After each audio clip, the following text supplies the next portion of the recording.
Obrigado, Oswaldo. Boa tarde a todos.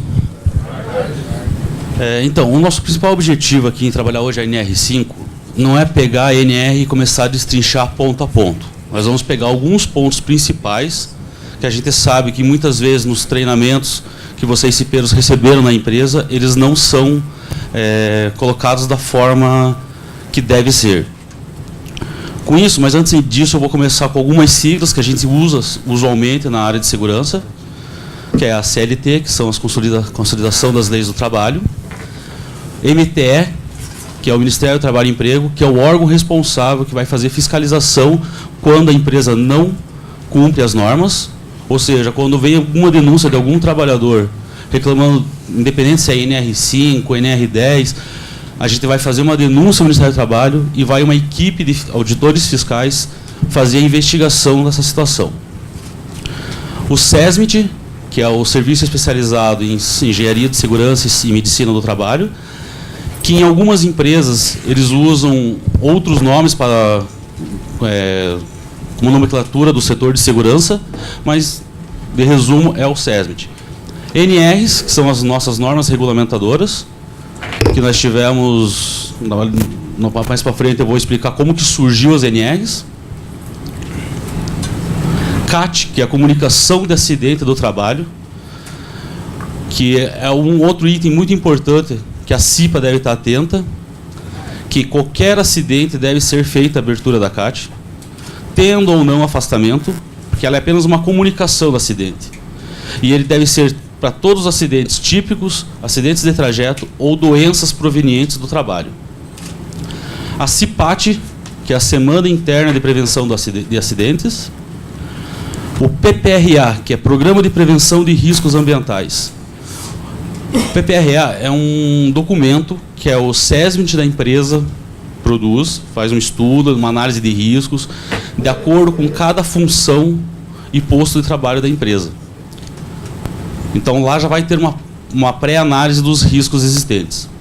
E, em cima desse PPRA, o médico do trabalho vai desenvolver o PCMSO, que é o Programa de Controle Médico e Saúde Ocupacional. É nesse documento que o médico vai determinar quais são os exames necessários durante a admissão de um trabalhador de algum setor, de um mecânico, de um montador, de um operador. E lá vai determinar quais são os tipos de exame, quais são os riscos que ele está exposto, se tem risco com produtos químicos, então ele tem que fazer um exame periódico a cada 6 meses, conforme o grau do risco. E a CLT, ela surgiu em 1943 com o Decreto de Lei 5.452. Assim como o ambiente de trabalho, o mundo do trabalho, sofreu alterações ao longo dos anos, com a robotização, automatização de diversos processos, a CLT também ela vem passando por algumas atualizações. Em 1967 ela sofreu mas uma que a gente considera mais importante para a área de segurança foi a que surgiu, aqui está a Lei 6.514 de 77.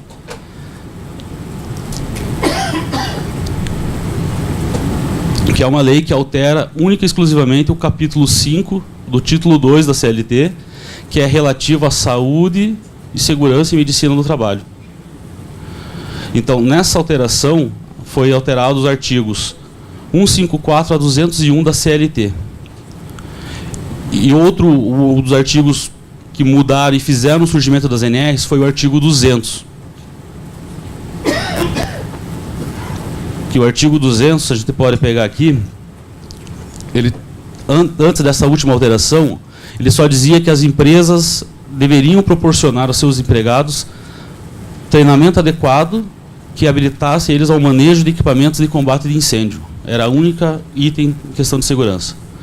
Com isso, com essa alteração, passou que o Ministério do Trabalho deveria dispor as disposições complementares às normas referentes à peculiaridade de cada atividade do setor de trabalho. Com isso, ela já colocou 9 itens de algumas atividades. E em 1978, o Ministério do Trabalho promulgou as 28 primeiras NRs. NRs essas que também sofreram atualizações desde 78. Algumas foram atualizadas, outras foram criadas. Hoje nós temos 36 NRs. E tratando especificamente da NR5, que é a da CIPA.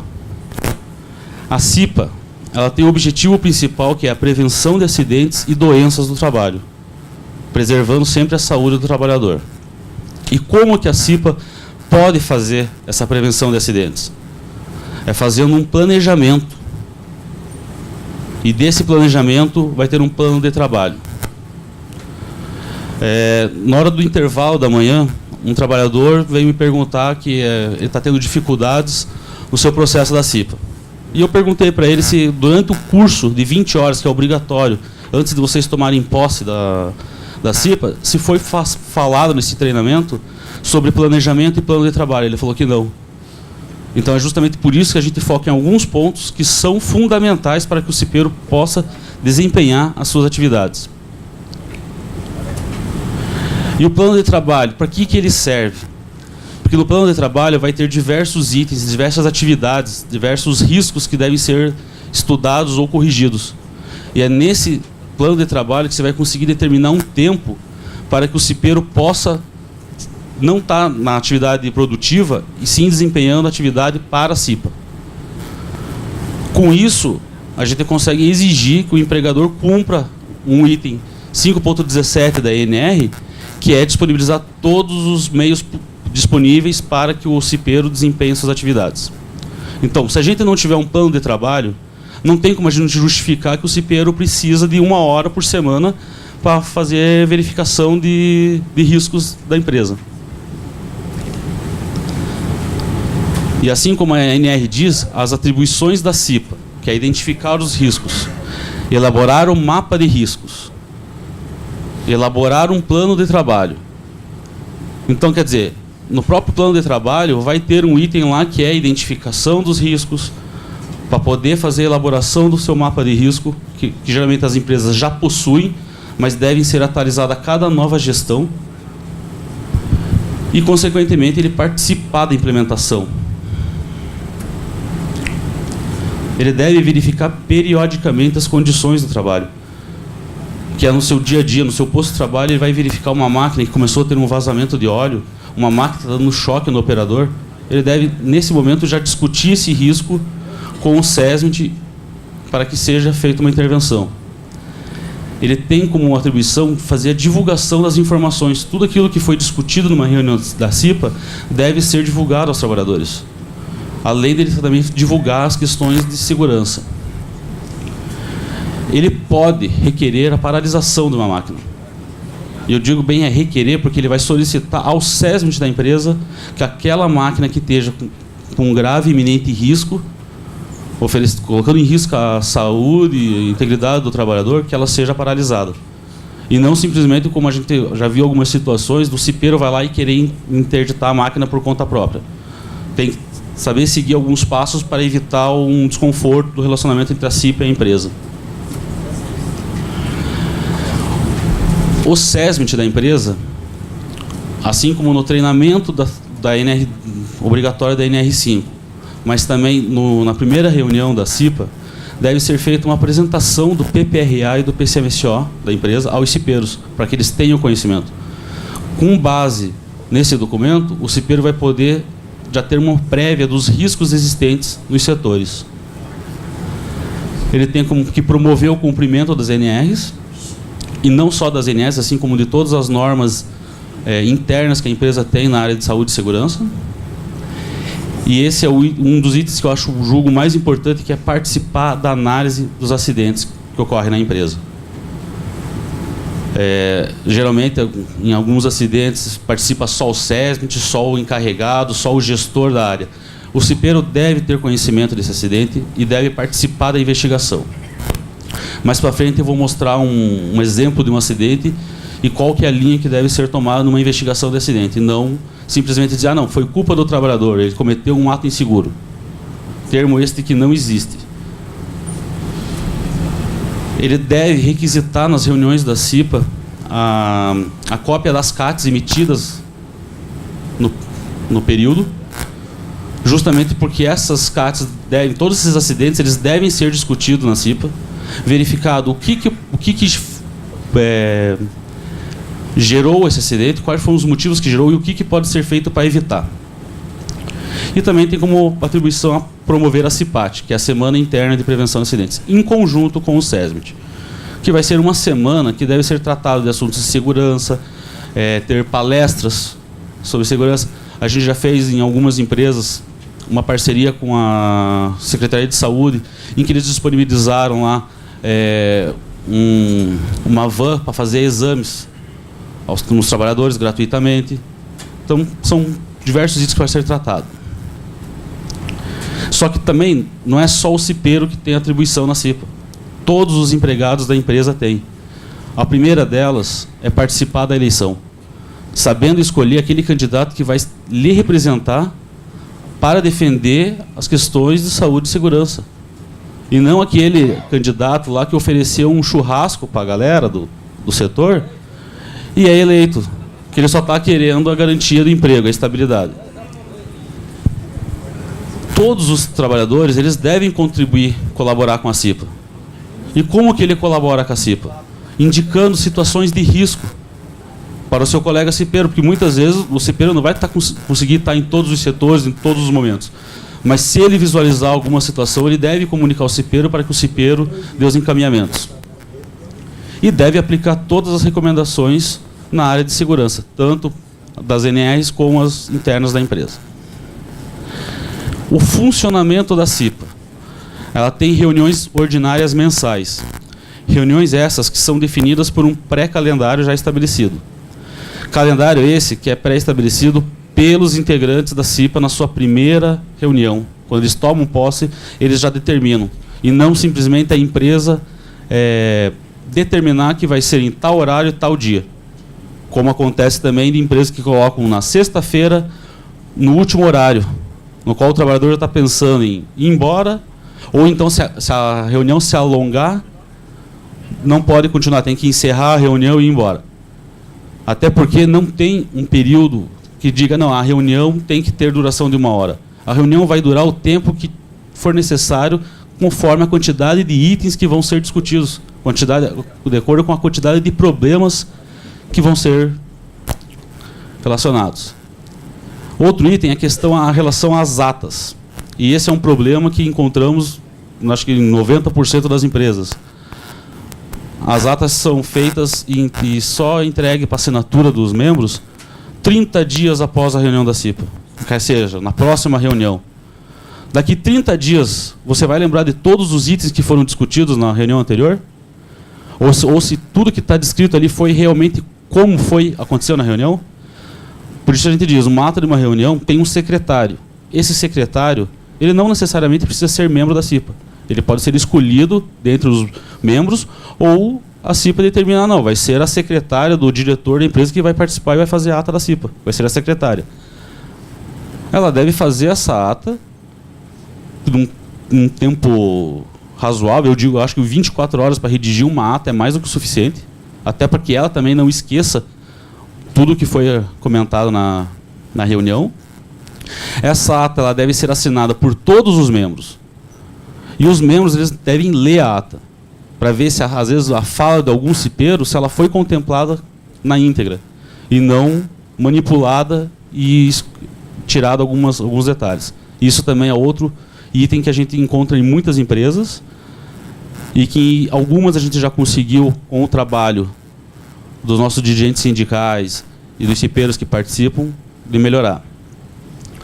As decisões na CIPA, elas devem sempre partir de um consenso.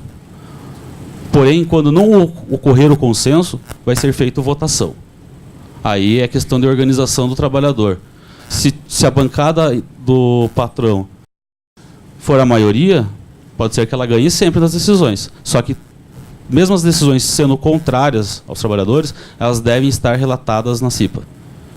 Se for algum item que a empresa não quer fazer um investimento, não quer fazer uma melhoria, e depois esse item gerou um acidente grave, a empresa vai ser responsabilizada, porque está na ata da CIPA que os trabalhadores colocaram que deveria ser feito, porém não foi aprovado. Temos também reuniões extraordinárias, que eu acho que não deve ocorrer em quase nenhuma empresa. Só que elas devem ocorrer sempre que tiver uma situação de grave e iminente risco, sempre que houver um acidente grave ou fatal, e quando qualquer uma das partes solicitar. Por exemplo, um cipeiro identifica um grave e iminente risco, ele já vai automaticamente fazer uma solicitação de uma reunião extraordinária para que essa situação não venha a gerar um acidente grave ou fatal. Voltando ao plano de trabalho. O plano de trabalho nada mais é do que você pontuar item a item do que deve ser feito pela CIPA. Ele vai ser feito sempre a cada início de mandato. E ele deve começar a ser feito durante o treinamento da NR, antes de tomarem posse. Vocês podem concluir ele na primeira reunião, mas ele já deve ser iniciado no treinamento da CIPA, porque lá daí vai ter toda a orientação para vocês poderem organizar. E por que você faz isso? Que é aquilo que eu falei, para poder justificar o tempo livre do cipeiro em atuar na prevenção de acidentes. Eu coloco sempre um exemplo de um plano de trabalho que põe itens simples, como, por exemplo, planejar a CIPAT. A CIPAT ocorre anualmente. Então, cada gestão vai organizar uma CIPAT. Só que o que eu gosto de atentar é a questão do objetivo que a empresa põe, que é para atender a legislação. Nenhum item de um plano de trabalho da CIPA deve ser para atender a legislação ou porque a gente foi autuado pelo Ministério do Trabalho. O objetivo é para conscientização em relação às normas de segurança, conscientização na prevenção de acidentes. Daí, no caso, uma CIPAT, você vai ter aonde? Vai ter uma sala de curso, um vídeo educativo. Na entrada do refeitório vai ter algumas atividades de massagem, de qualquer coisa que seja voltado na área de segurança. Como que vai ser feito isso? Organizar a CIPAT a partir das reuniões ordinárias da CIPA. Só que você não vai ficar todas as reuniões da CIPA discutindo só a CIPAT.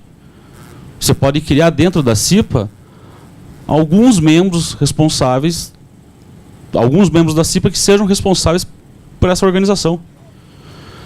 Tem que ter uma data de início e uma data de término. E também quem que é o responsável. No caso aqui, CIPA em parceria com o SESMIT. Mas pode dividir ali e colocar, não, o cipeiro Joãozinho, do setor tal, é que é o responsável por cobrar com que essas ações tenham andamento. Outro exemplo aqui é colocar apoio para os pés. Orientação do anexo 1 da NR17, ergonomia. Falta de apoio pode gerar multas. Então eu só vou adequar uma situação de risco ao trabalhador ou uma situação que provoca uma doença ao trabalhador porque eu posso ser multado. Não, o objetivo é a prevenção de uma LER, de uma DORT, de qualquer lesão que o trabalhador possa sofrer. Daí você vai determinar qual o local, qual o setor que necessita desse equipamento, desse apoio para os pés.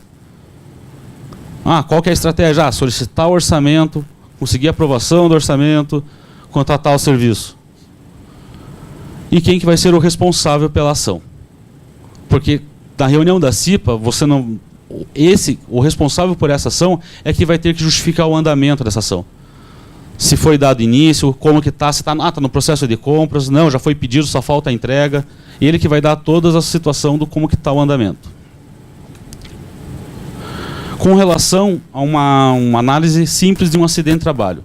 Uma fratura de punho ou de braço direito numa furadeira radial. Primeiramente, nada a dizer, não, o trabalhador colocou a mão onde não devia. Em nenhum momento nós vamos tirar isso. Nós temos que saber o que gerou esse acidente. Primeiro, saber o setor que foi. Quando foi? Se foi no primeiro turno, no segundo turno, se foi no terceiro turno, no terceiro turno sempre está correndo acidente com esse equipamento. O que está gerando esses acidentes no terceiro turno? Por quê? É o trabalhador que está com sono, o trabalhador que não recebeu treinamento e o equipamento envolvido.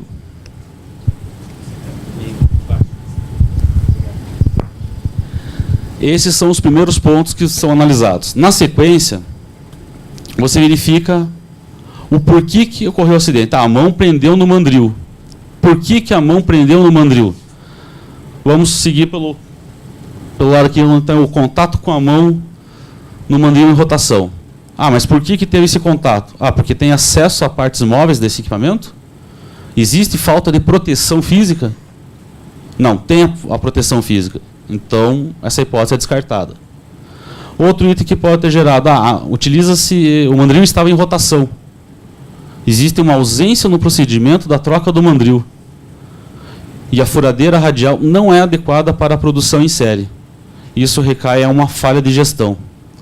Outro item, a luva prendeu na broca. Utilização do IP inadequado, pois não deve-se utilizar luvas em movimentos com rotação, justamente para evitar coisa. Então, é novamente uma falha de gestão. O trabalhador que estava utilizando a luva, ele recebeu um treinamento de como que operava aquela máquina? Ele recebeu o treinamento de qual o IPI adequado para ele utilizar? Como que ele usava o IPI de forma correta? Então, sempre vai cair, é falha de gestão. E falha de gestão é falha da empresa. E a outra linha é a utilização de máquina inadequada. Por quê? Porque ela é a máquina principal que faz aquele processo produtivo está quebrado. Então, eles adaptaram e tentaram, para não parar a produção, usar uma máquina inadequada que não teve uma análise técnica de análise de riscos para a sua liberação. Como a gente falou, assim, o cipeiro ele tem que fazer uma análise de risco dos pós-trabalho. Só que para isso, ele tem que saber o que são os riscos ambientais da sua empresa. Que é o conjunto de elementos, substâncias, materiais que colocam em risco a sua saúde e sua integridade física. E nisso nós vamos ter 5 tipos de riscos, que são os riscos físicos, que vai estar entre ruído, vibração, radiação geralmente proveniente de solda, frio, calor, pressões anormais, umidade. E todos esses itens, essas questões, devem ser passados também no treinamento da NR5. O segundo grupo de riscos, que é o grupo dos riscos químicos, que é poeira, fumos, neblinas, gases, vapores. E daí aqui eu posso colocar alguns exemplos. Fumos metálicos de operação de solda. Vapores, a gente pode citar quando tem uma operação na parte de... tanto numa furadeira como numa usinagem, a parte de resfriamento. O aquecimento, para fazer o resfriamento eles vão usar um óleo refrigerante e que ele vai pegar e vai aquecer e vai provocar um vapor. Esse vapor, quando inalado pelo trabalhador, ele provoca algum risco? O terceiro grupo, que são os riscos biológicos, que é vírus, bactérias, fungos, parasitas. Como que pode ter esse tipo de vírus? Eu tenho um setor da empresa que colocam todas as embalagens de forma erradas ali. Ali vai criar bichos. Esses bichos podem ser parasitas, ou então o descarte, uma máquina que utiliza o óleo refrigerante ali para refrigeração na parte da usinagem. Com o tempo, com o aquecimento, esse óleo pode ser contaminado por vírus, por bactérias. Essas bactérias, quando o aquecimento do óleo, que vão virar vapor, como que vão atacar o trabalhador? E você pode perceber que nesses 3 grupos os riscos permaneceram os mesmos. Tem as 2 tabelas, que é para mostrar uma tabela de 30 anos atrás e uma atualizada. E aqui na sequência os riscos ergonômicos. E aqui a gente pode ver que tem novos riscos. Porque, primeiramente, a gente sabia que era esforço intenso, levantamento e transporte manual de peso, monotonia e repetitividade e trabalho em turno noturno. Hoje nós já podemos colocar que é o controle rígido de produtividade, imposição de ritmos excessivos, jornadas de trabalho prolongada, excesso de hora extra, ou então não respeitar o intervalo entre as jornadas dos trabalhadores. Todos esses itens são por quê? Porque como evoluiu o ambiente de trabalho, vai se evoluindo até as questões que causam. Tem também a questão do estresse físico ou psíquico, que pode ser proveniente de uma lesão, uma LER, uma DORT, que o trabalhador teve que se afastar pela Previdência, ele se sente incapaz, ele se sente inferiorizado agora, ou então quando ele retorna ao trabalho, existe o famoso bullying, né, que os caras tiram o sarro, você não consegue fazer isso, consegue aquilo. Isso pode gerar um estresse e uma depressão e que vai gerar novas doenças. E o grupo 5, que é o risco de acidentes, que antes resumia-se em máquinas e equipamentos sem proteção, ferramentas inadequadas, eletricidade, armazenamento inadequado ou o arranjo físico, o layout da empresa. Hoje nós já temos também a própria iluminação, questões como probabilidade de incêndio ou explosão, animais peçonhentos, que daí é o caso, a empresa ela organiza o material na área externa, só que ao lado tem um terreno que tem animais na natureza ali. E se não tiver um controle ali das pragas, elas podem oferecer um risco ao trabalhador. Como que vai ser feita a identificação desses riscos? Vai depender da sua gravidade. Pode ser grande, pequeno ou médio, que vai ser simbolizada através de um círculo. E esse círculo vai ser pintado de acordo com os riscos que existem no setor. Como, por exemplo, aqui, como se fosse um layout de uma empresa, cada departamento tem a sua legenda e o grau do seu risco. Então, você consegue identificar em cada setor o risco e, pela cor, você sabe qual que é o tipo do risco existente naquele departamento. Além disso, esse aqui é um layout, mas dentro de cada setor, por exemplo, o setor de manutenção, lá ele vai ter uma análise dos riscos só daquele setor. E nisso vai ter daí as medidas preventivas, que é, quando for utilizar a furadeira radial, não utilizar luva. Um exemplo. Então, vai ter toda a definição.